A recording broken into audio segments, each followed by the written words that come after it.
Assalamualaikum warahmatullahi wabarakatuh. Jumpa lagi dengan saya Khairul Anwar dalam seri pembahasan kognitif psikologi.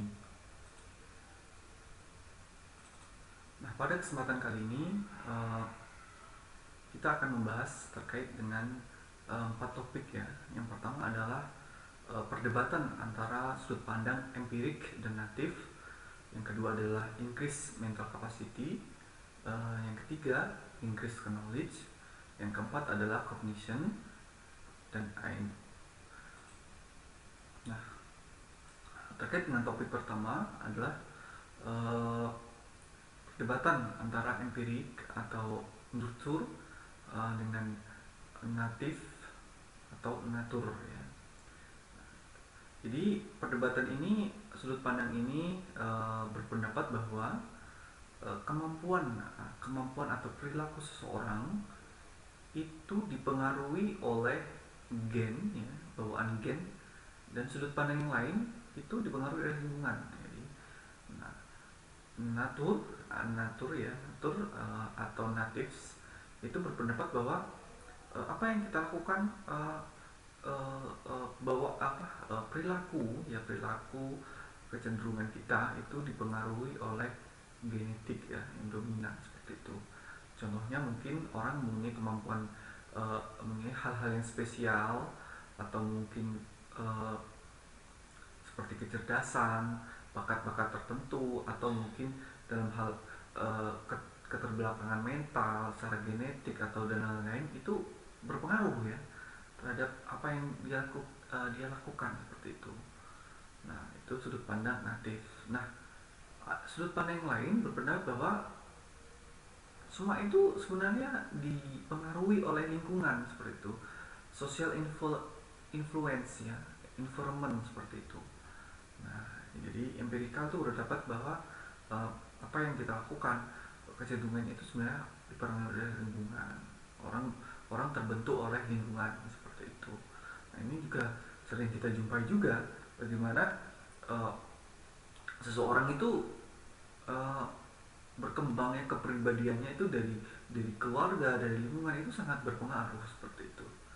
Nah, dua hasanah perdebatan ini tentu memiliki uh, kebenaran masing-masing ya. Kalau kita telisik mana yang paling benar, ya semua sebenarnya mempunyai kebenaran gitu.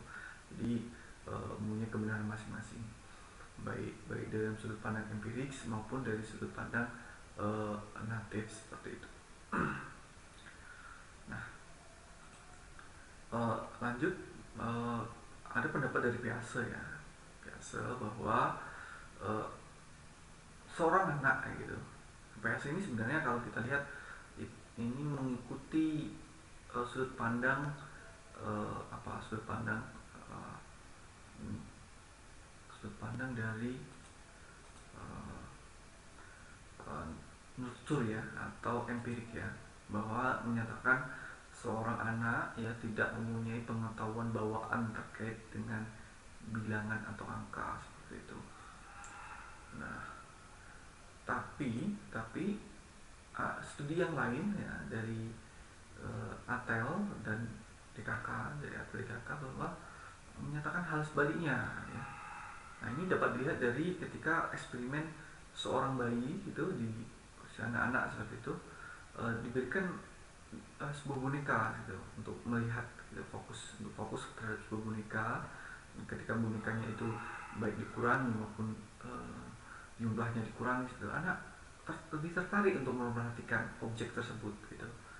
Nah, di sini dapat disimpulkan ya, dari sini dapat disimpulkan dari eksperimen ini bahwa ternyata uh, dalam struktur mental anak itu, objek ya, jumlah objek itu, membedakan jumlah objek itu anak sudah bisa seperti itu. Nah, terkait dengan penjumlahan maupun pengurangan objek dalam struktur mental. Nah, ketika anak uh, bisa ya membedakan jumlah objek antara dari dua boneka menjadi satu gitu. Ketika dia lebih tertarik terhadap objek yang dikurangi seperti itu, nah itu juga sudah mengerti ya, mengerti bahwa awalnya dua kok jadi satu seperti itu. Jadi penjumlahan pengurangan objek dalam mental itu sudah sudah dipunyai anak seperti itu. Nah, soalnya ada teori perkembangan ya, kita bahas topik kedua, increased mental capacity seperti itu. Ada teori, teori ini menganut teori perkembangan Neo Pearson ya. Nah, ini bahwa kapasitas kognitif dasar seorang itu meningkat ya dari lahir sampai usia remaja. Nah, ini seperti teori Pearson pada umumnya yang kita ketahui ya, bahwa usia dari 0 sampai 12 tahun ya, nah itu adalah tahap perkembangan kognitifnya. Nah, idenya adalah informasi itu diproses atau dimasukkan dalam mental itu disimpan dalam kerangka kerja memori ya. Informasi itu disimpan di memori, seperti disimpan dan diproses oleh memori. Nah, dari sini berkembang didapat dari mana? Ini dari eksperimennya ya. Dari eksperimennya. Idenya teori ini didapat dari eksperimen ini. Nah, eksperimennya itu ada sebuah kendi ya, A dan B, kendi kosong seperti itu, akan dimasukkan jus jeruk dan air putih seperti itu. Nah, ini yang berwarna ini, yang keabu-abuan ini adalah jus jeruk, yang kosong ini air putih seperti itu. Nah, tugasnya adalah anak diminta untuk memprediksi setelah mana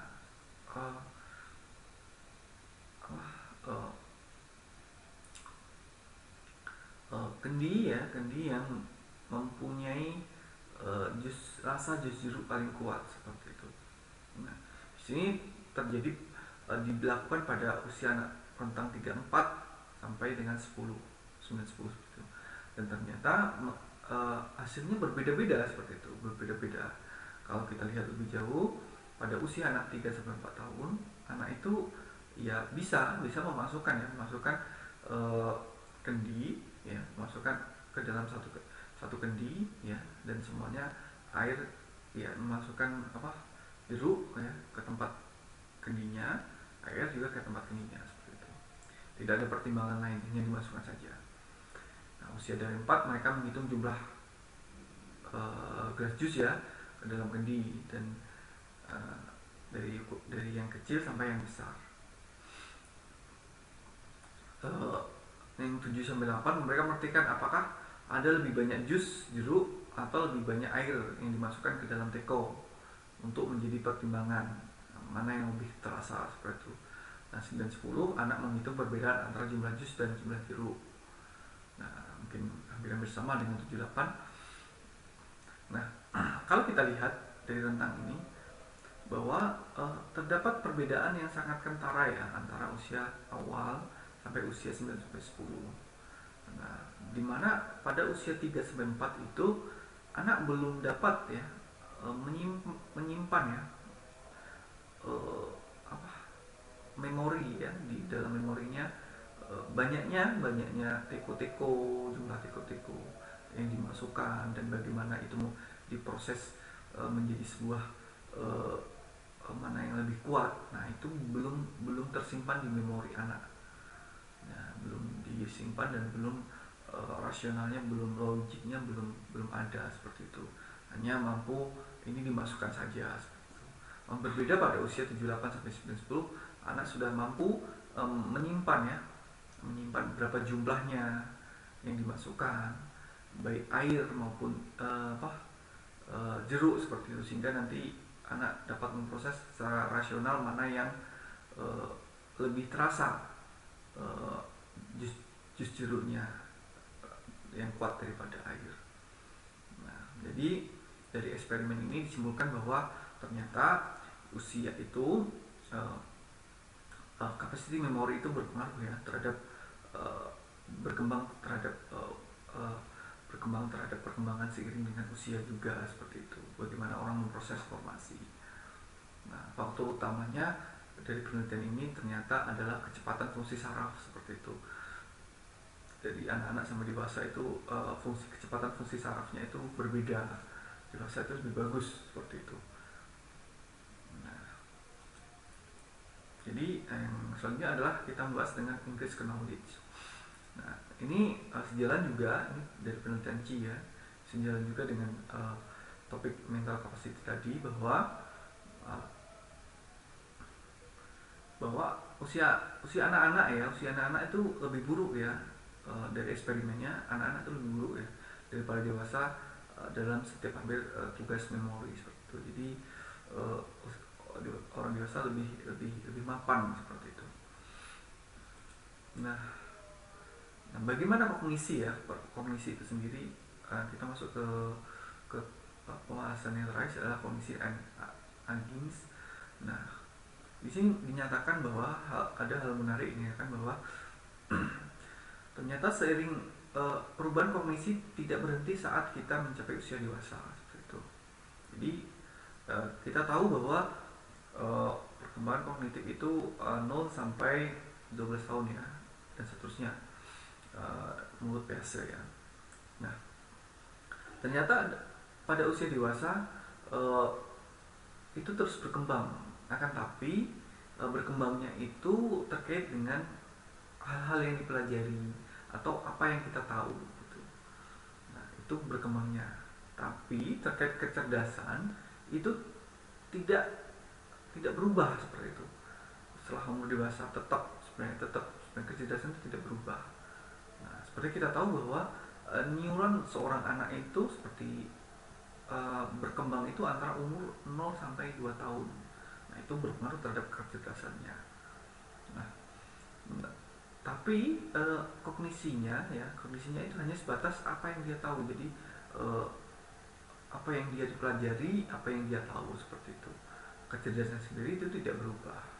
Namun di sini dari grafik ini kita dapat melihat bahwa penurunan kinerja otak dari umur ya, dari umur 20 sampai 70, seiring bertambahnya umur kinerja otak juga menurun. Nah seperti itu. IQ-nya itu menurun. Ini pengaruhnya dari mana? Ternyata ini pengaruhnya adalah dari penurunan kerja saraf otak itu sendiri. Ya, jadi bertambahnya usia ternyata kemampuan performan otak dari saraf itu sendiri itu menurun ya. Bisa dari makanan, bisa dari aktivitas kerja mental, pendidikan seseorang dan sebagainya. Seperti kita tahu bahwa otak makin tidak banyak digunakan, itu akan turun ya kapasitas kinerjanya. Nah, dan orang mulai pikun seperti itu kalau jarang digunakan. Dan juga makanan atau hal-hal kecenderungan psikologi yang lain itu juga pengaruh, misal stres dan sebagainya itu juga berpengaruh. Nah itu dilihat seperti ini. Nah, jadi sekali lagi kecerdasan tidak bertambah ya seiring bertambah usia. Jadi cukup tapi yang bertambah itu adalah apa yang dia tahu, apa yang dia pelajari. Nah, itu seiring bertambah usia itu bertambah. Dan performa otak itu menurun seiring bertambah usia itu dipengaruhi oleh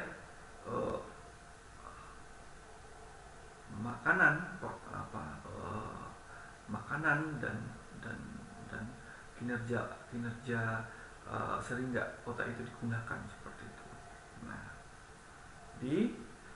itu terkait dengan bagaimana perjumpaan kita kali ini terkait dengan 3-4 topik ini.